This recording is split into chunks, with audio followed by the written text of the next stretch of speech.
warahmatullahi wabarakatuh, and a very warm morning to everyone present over here. Today I, Tariq Wahab, will be hosting this program that has been arranged for the special occasion of Gandhi Jayanti. I request you all to pay special attention because this program is very knowledgeable. I shall now request silence as I call upon Master Muhammad Shoaib of class 12B3 for the Khirat. Thank you.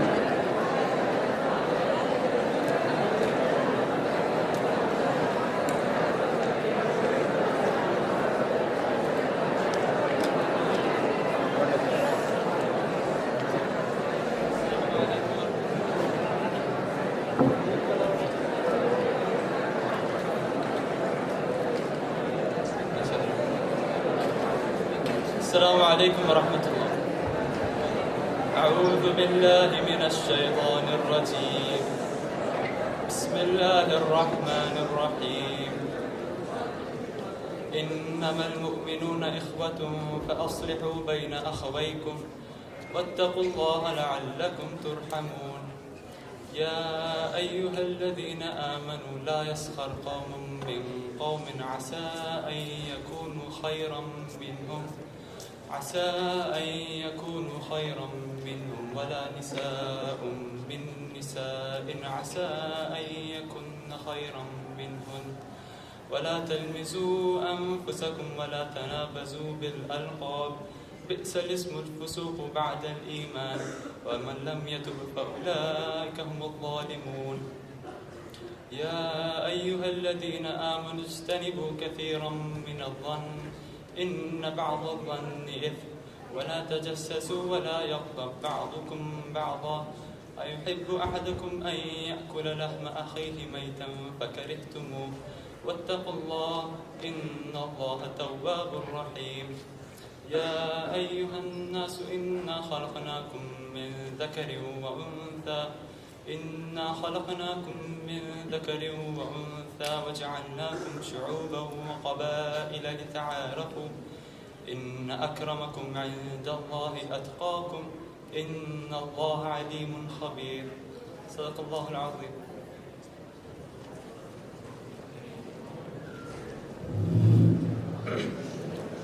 Jazakallahu khair, Master Muhammad Shoaib. I shall now call upon Akif Ali, the greenhouse captain of 12B3, to provide us with the translation of the surah.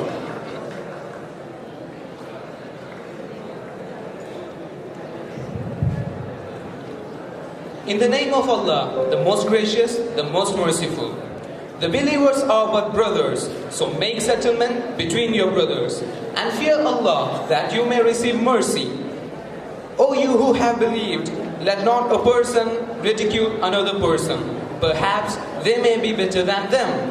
Nor let a woman ridicule another woman. Perhaps they may be better than them. And do not insult one another, and do not call each other by offensive nicknames.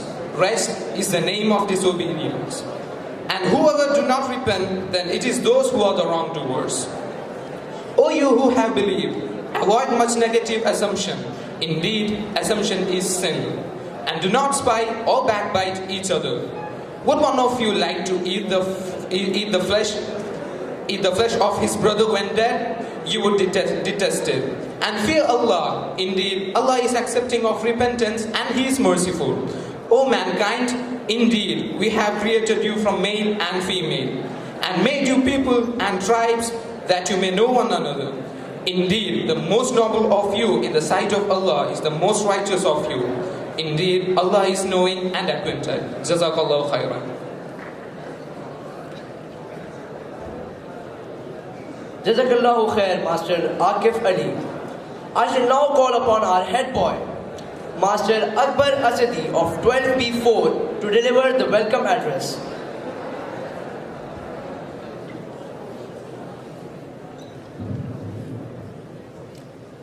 The best way to find yourself is to lose yourself in the service of others. Respected Principal Mr. Syed Masood Ahmed, Vice Principal Mr. Najib Qais, and our Headmaster of 912th Block, Mr. Naufal Sir. We have all assembled here today to celebrate the birthday of a person who has single-mindedly dreamt of a country which wouldn't be ruled by white oppression. a country wherein everyone would be equal, and a country wherein there is always peace and tranquility. We are here to celebrate the birthday of our Bapu, the father of our nation, Mohandas Karamchand Gandhi, who is more commonly known by his title of Mahatma, which means the person who is loved. Mahatma Gandhi, a person who very strongly believed that anything and everything could be achieved without violence and with a peaceful discourse. So on this day, let us all remember the words of this great visionary and try to learn more about his life and how he achieved remarkably great things by his efforts and dedication. Be the change you wish to see in the world. These were the words of Mahatma Gandhi. And over the course of his life, he has proved time and again that he is the perfect example of his own sayings. So without wasting any more time, I would like to welcome you all to this event, and I truly hope that you all enjoy yourselves. I would like to conclude here by a few words of Mahatma Gandhi. You must not lose faith in humanity.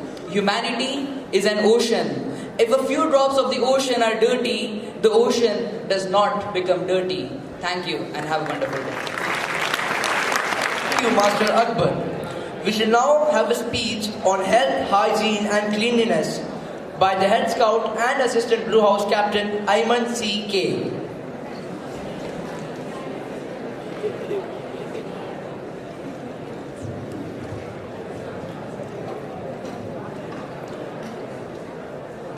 Cleanliness is half of faith. We all grew up hearing this most famous Gandhian principle. Respected dignitaries, teachers and all my dear friends, Assalamu alaikum and a fabulous morning to one and all. Clean, health and hygienic life is what I'm going to talk about on this very occasion. Early to bed, early to rise makes a man healthy, wealthy and wise. This innocent sounding rhyme is a capsule of wisdom. It tells us exactly what must be done to enjoy a healthy and happy life. The key to happiness is good health, which can only be created by positive practices of good hygiene. Health is actually wealth. According to the World Health Organization, hygiene refers to conditions of practices that help to maintain health and prevent the spread of diseases. Now let's talk about personal hygiene. Personal hygiene refers to the practice of keeping the body of an individual clean and free from germs, so as to enable a healthy and disease-free life. It can be inculcated in several ways. People in villages often bath and wash clothes, utensils and their livestock in tanks, ponds and wells. Then they use the same water from another part of the same water body for drinking and store this in earthen pitchers. If this water is used for drinking purposes, it may cause fatal diseases. For drinking, one must use clean or boiled water or water to which some drops of purifying agent has been added. In this way, one can avoid waterborne diseases and maintain health and hygiene. Food gives our body strength and also nutrition. It produces energy in us. Thus, the food that we eat must be wholesome and beneficial. Fruits, vegetables and dry food items should be washed and cleaned, whereas raw meat and other food items washed and cooked well before eating.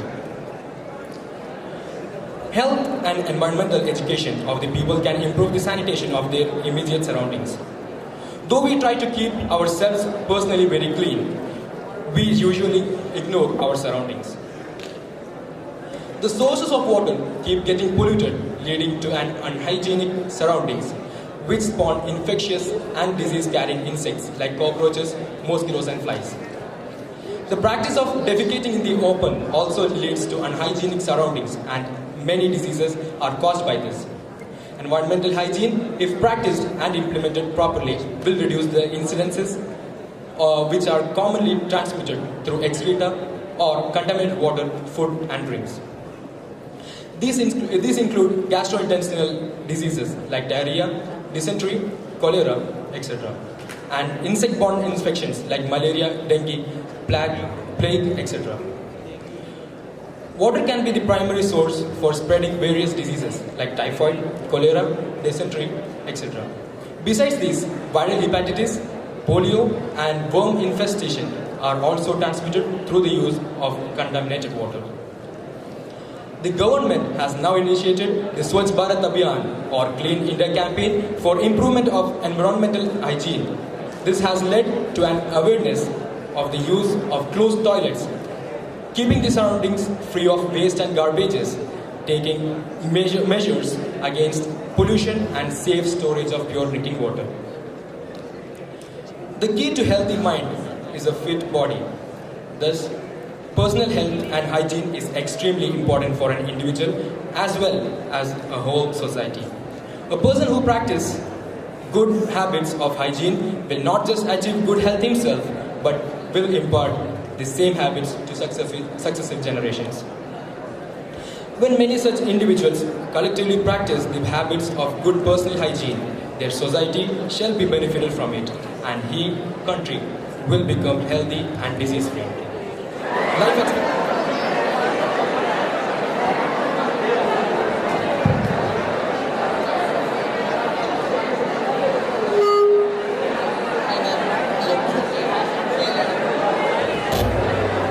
Catch you at 5. Yeah, sure. How's your day at school, son? Yeah, whatever.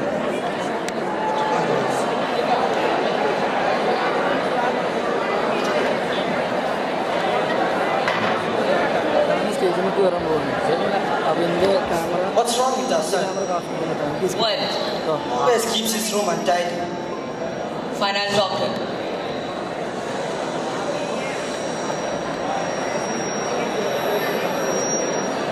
Look at this room. You're 17 now. You should know how you should clean your room. Yeah, fine, whatever. Leave me alone.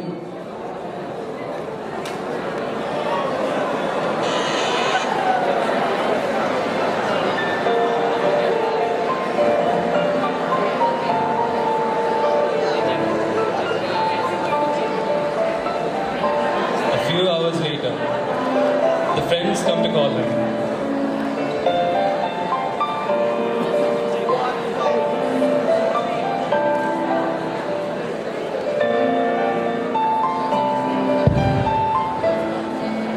Hello? Yeah. We are outside, man. Come fast. Yeah, okay, sure, I'm coming.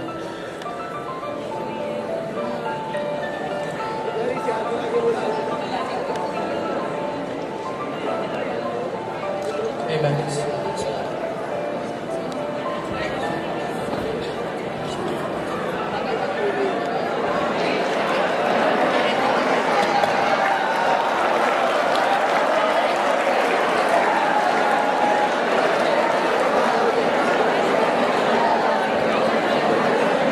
Scene 2, the street.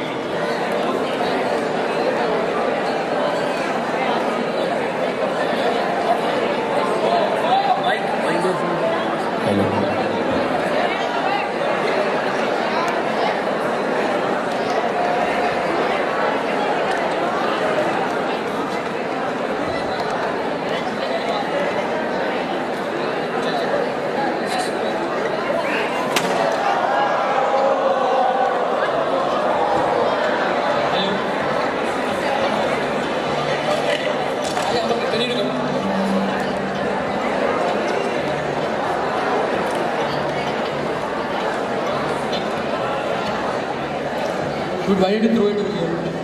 Water cleaners for them. Dude, there's a dustbin over there. Whatever. Throw it there. Come on, man.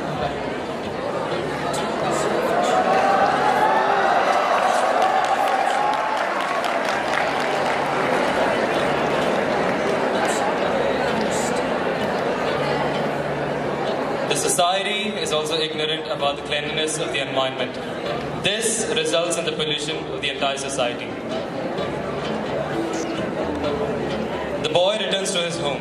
Scene 4, house.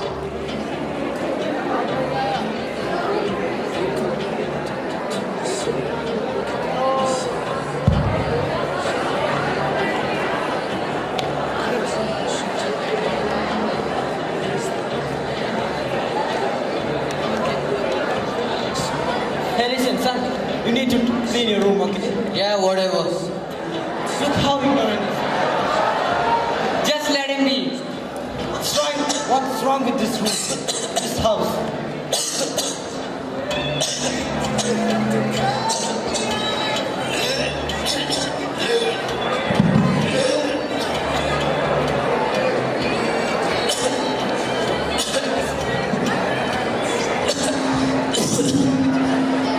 I don't feel good. Son, what happened? Where did we call the doctor? Yeah, doc. Yeah, I need you to come now. Immediately, we have an emergency.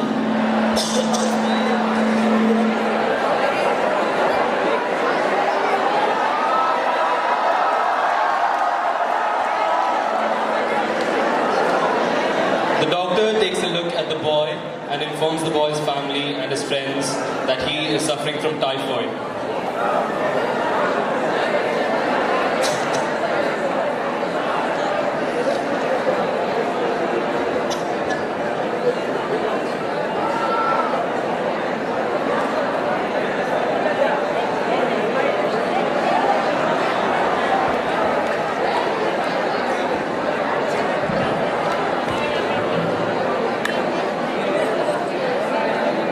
3.4 million people die every year due to waterborne diseases like cholera, malaria, typhoid, dysentery, and diarrhea, where 1.7 million are children below the age of 5. Around 250,000 of these 1.7 million children are Indian children. Why does this happen? Is it because we don't have access to clean water? Now this is an absurd question because the Indian population has access to 86% of the Indian population has access to clean water. So why does it still happen? Because the people are so reckless and show no regard for cleanliness. Take the Ganga, for example. You can't even tell the difference between Ganga and the nearest sewer from your house. The root cause, if you think about it, is because of how people take cleanliness into consideration. People around the world have these subconscious misconceptions that throwing a chocolate wrapper or their waste into some water body is considered negligible compared to the 7.845 billion people on earth. And they're right. That person is just 1 in 8 billion approximately. But imagine if everybody does the same thing with the same thought, it would be catastrophic. And it is catastrophic in reality. That is where they are all wrong, and this is an example of chaos theory. Now moving on to Swachh Bharat Abhiyan, a really great move adopted by the Indian government on October 2, 2014. But here's how Swachh Bharat Abhiyan actually works. It's like your teacher giving you a big lecture on hard work. And then starting from that day, you would be all studious and working really hard, trying out IIT level questions that you can't even solve. It lasts for barely a week, and then you're back to square one, playing and slacking off. So after all, it really doesn't have to be a Swachh Bharat Abhiyan, that is Clean India mission. All it has to be is Clean Yourself mission. Because once you start from your home or yourself, that is keeping yourself and your surroundings clean, then that is more than enough. Because surely and slowly other people will start to follow. You really don't have to go about cleaning India.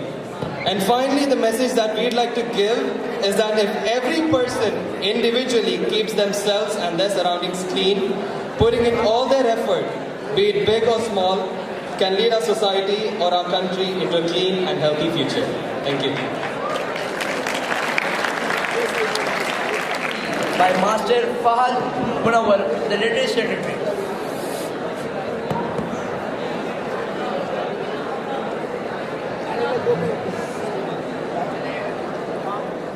Happiness is when what you think, what you say, and what you do are in harmony. Respected principal, vice principal, headmaster and officer, teachers, and all my dear friends. Assalamu alaikum and a fabulous morning to one and all. Today we have gathered here to remember a person who is one of the main reasons why we have already celebrated 70 years of our independence. The reason why the word Indian actually exists in the nationality column of our legal documents. He is none other than the father of a nation, our Bapu, Mahatma Gandhi. Mohandas Karamchand Gandhi on October 2nd was born on October 2nd, 1869 to a Hindu Bodh Bania family in Porbandar. His father, Karamchand Gandhi, served as a chief minister of Porbandar state. Gandhi was born in a dark, windowless, ground floor room of the Gandhi family residence in the Porbandar city. Gandhi as a child was described as restless as Mercury. The Indian classics, especially the stories of Shravan and King Harishchandra, had a great impact on Gandhi in his childhood. Gandhi was deeply influenced by his mother, an extremely pious lady who would not think of taking her meals without her daily prayers. In 1876, the Gandhi family shifted to Rajkot. At age 9, Gandhi entered the local school in Rajkot near his home. There he studied the rudiments of arithmetic, history, the Gujarati language and geography. He was a shy and tongue-tied student with no interest in games. His only companions were books and school lessons. In May 1883, the 13-year-old Gandhi married 14-year-old Kasturbai Makhanji. In late 1885, Gandhi's father Karamchand died. Gandhi, then 16-year-old, and his wife at the age of 17 had their first baby, which survived only a few days. The two deaths hit Gandhi like a truck. His life completely turned in the direction he never wanted it to. In November of 1887, the 18-year-old Gandhi graduated from high school in Ahmedabad. Gandhi was advised to pursue law studies from London. In July of 1888, his mother was not comfortable about Gandhi leaving his wife and family. Gandhi wanted to go. To persuade his wife and mother, Gandhi made a vow in front of his mother that he would abstain from meat and alcohol. Putli Bai gave Gandhi her permission and blessing. In London, Gandhi studied law and enrolled at the Inner Temple with the intention of becoming a barrister. He was always unhappy with the bland vegetarian food offered by his landlady. In June 1891, Gandhi left to India from London, where he learned that his mother had died while he was in London, and his family had kept this news from him. In 1893, a Muslim merchant named Dada Abdullah, who owned a large shipping business in South Africa, contacted Gandhi. He was in need of a lawyer. He agreed to pay a total salary of £105 plus travel expenses. Gandhi willingly accepted it. First they ignore you, then they laugh at you, then they fight you, and then you win. From 1896 to 1914, Gandhi led a number of non-violent protests for the proper treatment of minority Indians in South Africa. He was imprisoned a number of times during this time. Nelson Mandela regarded Gandhi as an integral part of the equality that now exists in South Africa. Gandhi returned to India in 1915. He joined the Indian National Congress and was introduced to the Indian issues. Gandhi took leadership of the Congress in 1920 and began escalating demands until on January 26, 1930, the Indian National Congress declared the independence of India. The British rejected, but Congress was allowed to take part in provincial government decisions in the late 1930s. The Viceroy declared war on Germany in September of 1939 without consultation from the Indian National Congress. Tensions escalated and Gandhi demanded immediate independence in 1942, which led to his imprisonment. Tens of thousands of Congress leaders accompanied him to the prison. Meanwhile, the Muslim League did not cooperate with Britain and moved against Gandhi's strong position for a demand of a totally separate Muslim state of Pakistan. In August of 1947, the British partitioned the land with India and Pakistan, with each achieving independence on terms that Gandhi strongly disapproved. The main steps related to Gandhi in the independence struggle are: first, the Champaran agitations of 1917; second, the Khilafat movement of 1919; third, the non-cooperation movement of 1919. The non-cooperation movement involved the burning of all British clothing owned by Indians. Number 4, Salt Satyagraha of 1930. This marked the breaking of the salt law with a 388 kilometers long march. Number 5 was the Quit India movement of 1942. I would like to conclude my speech by quoting Mahatma Gandhi: "Be the change you wish to see in the world." Thank you.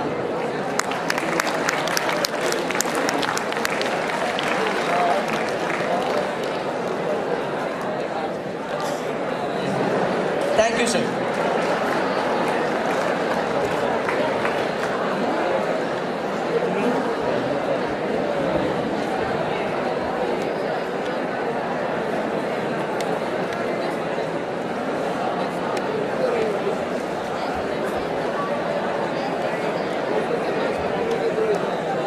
Good morning to you all.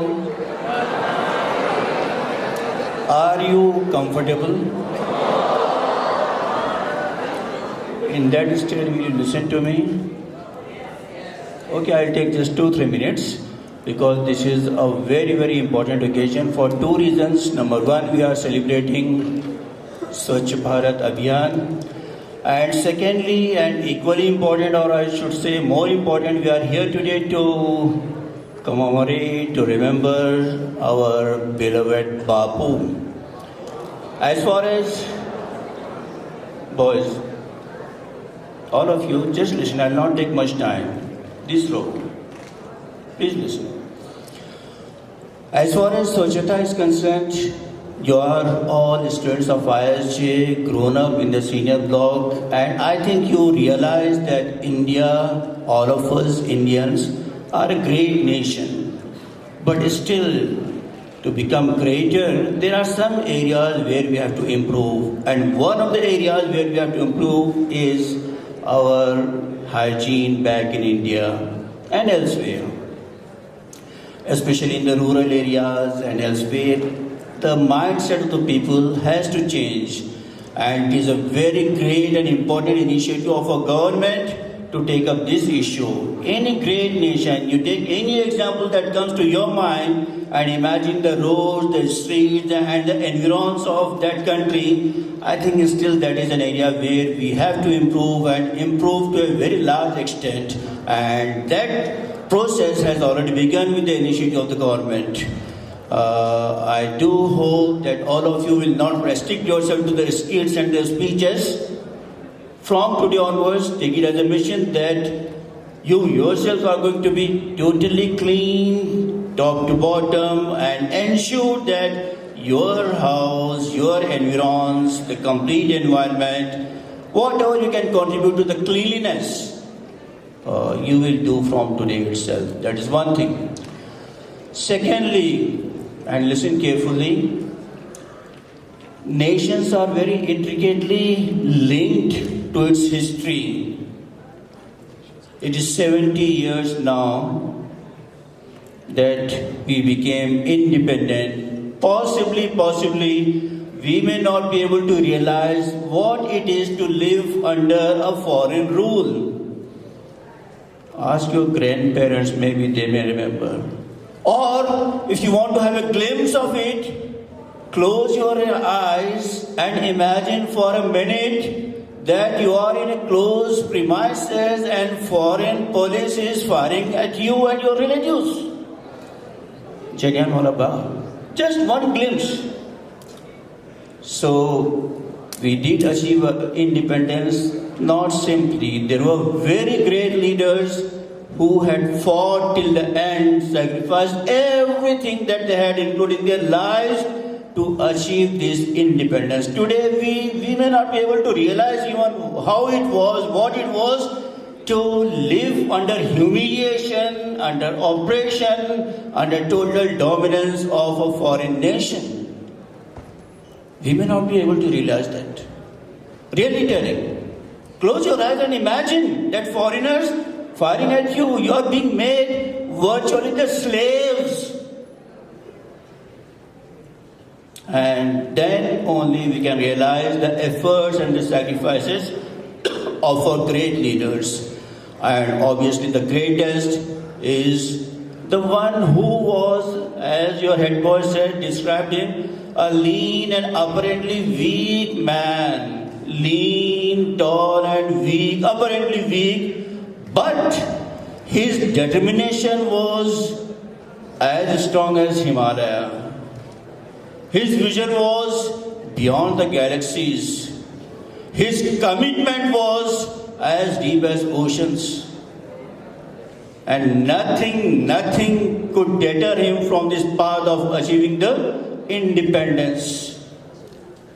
British would never have realized that this a lean and thin man who is a bit shy and who wears only 2 pieces of cloth, how this fellow can lead India and the masses to the path of freedom.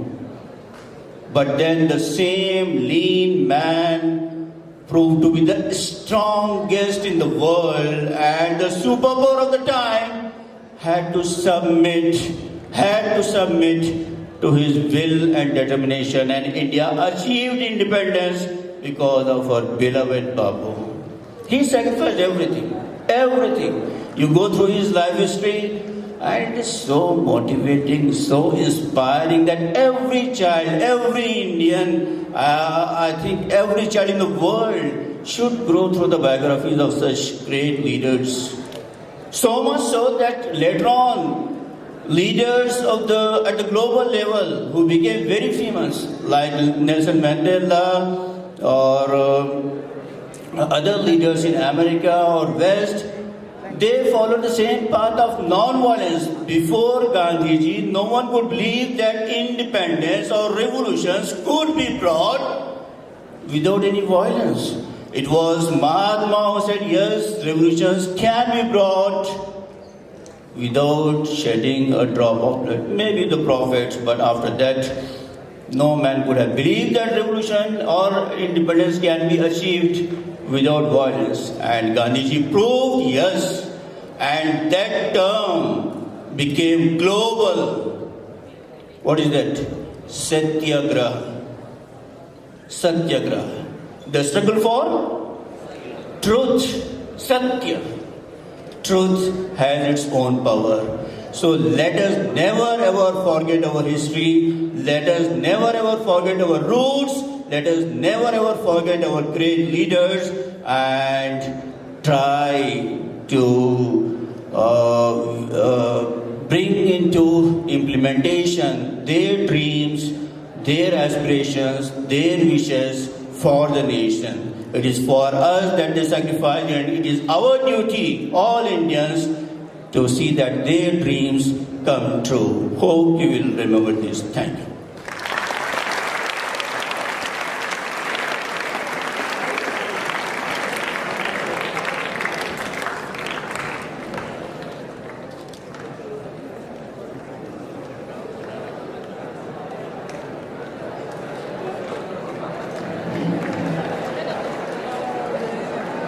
Thank you, respected principal. Next, we have a skit on Gandhiji, organized by Farhan Mohammed and his team. It was a usual Friday morning for Mohandas Karamchand Gandhi until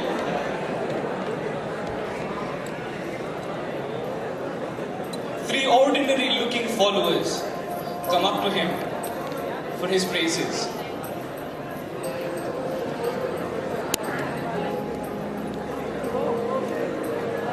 Pause. Let's rewind a few decades back into history.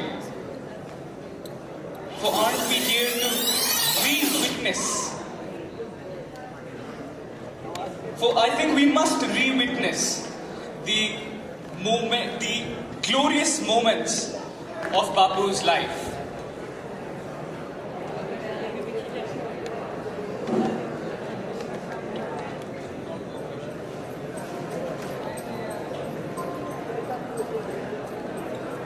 Much earlier, in Gandhi's younger days, it is the 1920s. The non-cooperation movement is at full swing.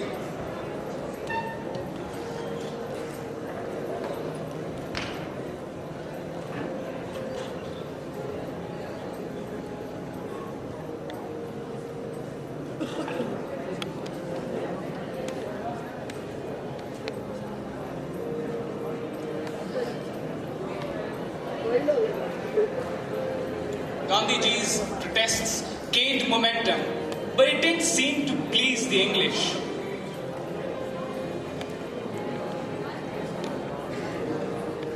Several hardcore clashes resulting in numerous casualties and Bapu's unfortunate arrest.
Bapu had already become the flag bearer of the Indian freedom struggle.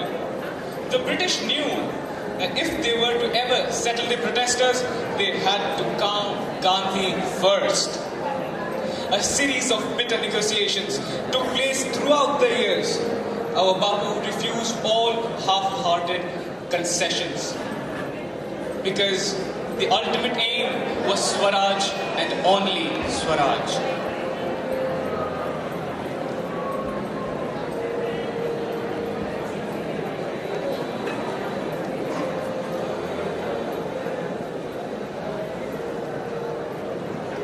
Moving ahead, in 1930s, when Bapu led the iconic Salt March, this 24-day-long Salt March shook the world, as this was the greatest demonstration of disobedience displayed by any of England's colonies.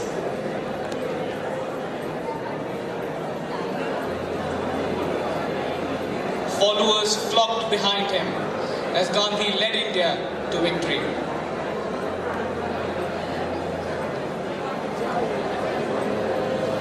The Bay of Dandi in Gujarat, they broke the salt law, making salt without authority, without the English for the first time in India.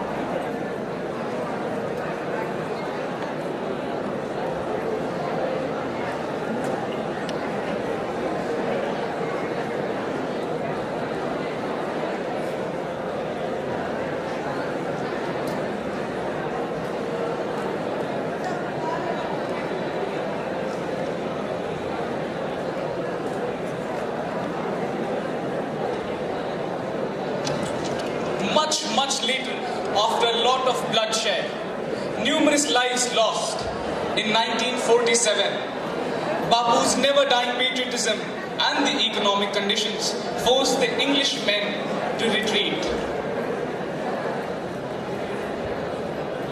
This was the day when India wrote her history.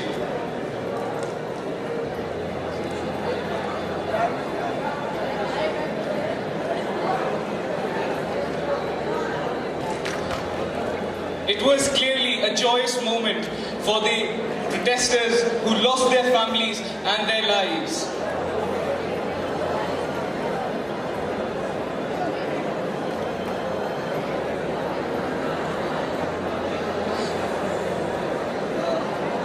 Cities rose in joy as Gandhi returned with a free India.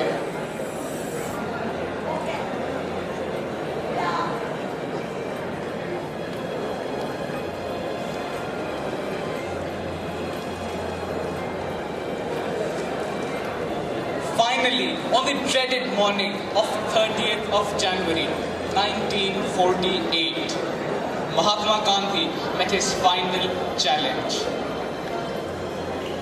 death.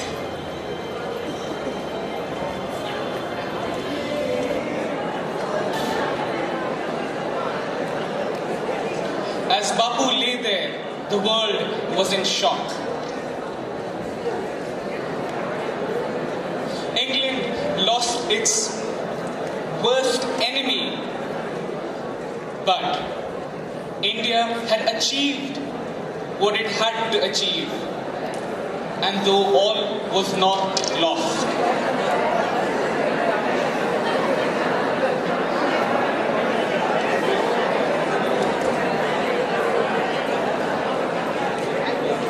It must be noted that these were only a very broad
I would now like to call upon the stage the Honorable Headmaster of 9 to 12 block, Naufal sir.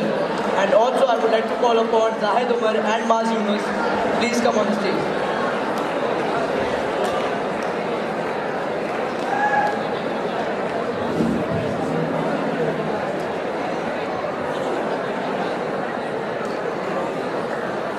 Good morning, boys. Can you all of give a round round of applause for these two boys who prepared the documentary?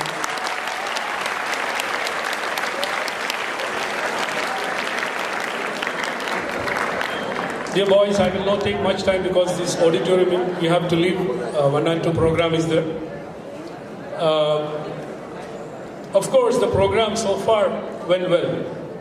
I mean, the speeches, the documentary, everything. But still, one question is haunting my mind. How long it will remain in our mind?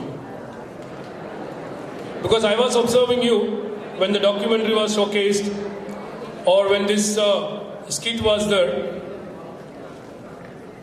If I borrow the words of Edison, I think we are not able to believe that a person like this was existing before.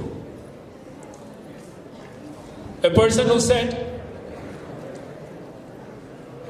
you find happy and dignified in wearing this one piece of clothes, then live as a slave. A person who said, before you fight for independence, think, are we worthy of it? And still, this question we have to ask again and again. Are we living a content life? Are we worthy of being independent? And are we thinking in the line that the fellow person who is sitting beside me is a human being, rather than thinking that he is from this state or he belongs to that religion? Or are we thinking that the place where I am living, is it clean?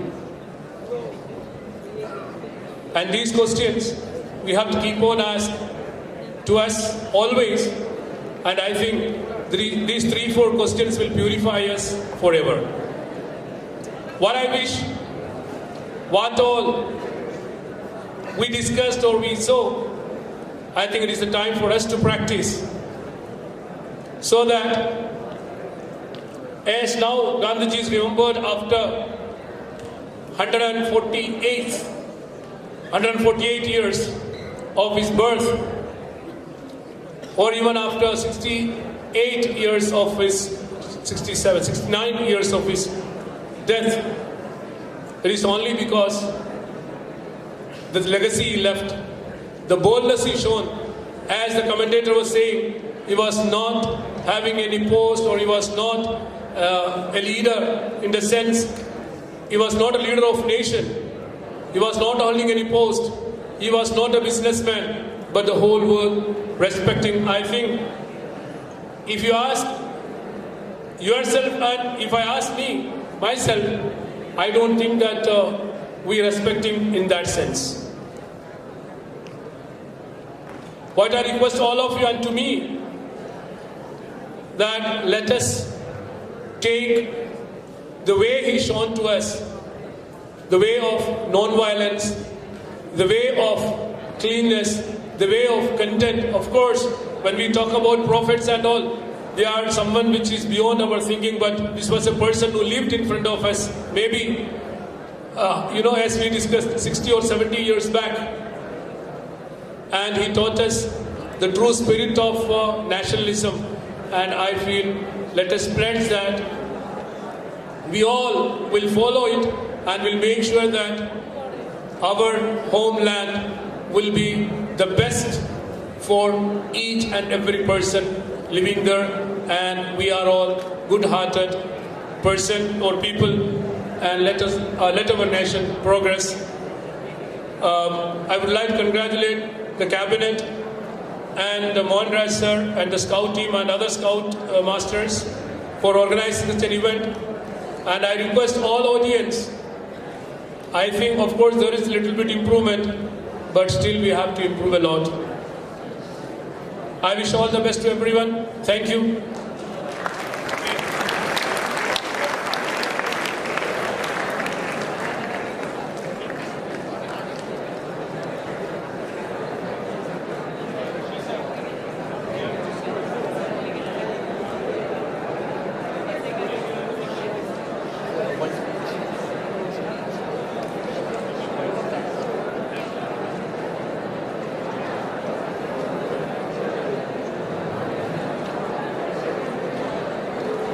We shall now proceed on to the national anthem. I request all the audience to stand up in respect of the national anthem.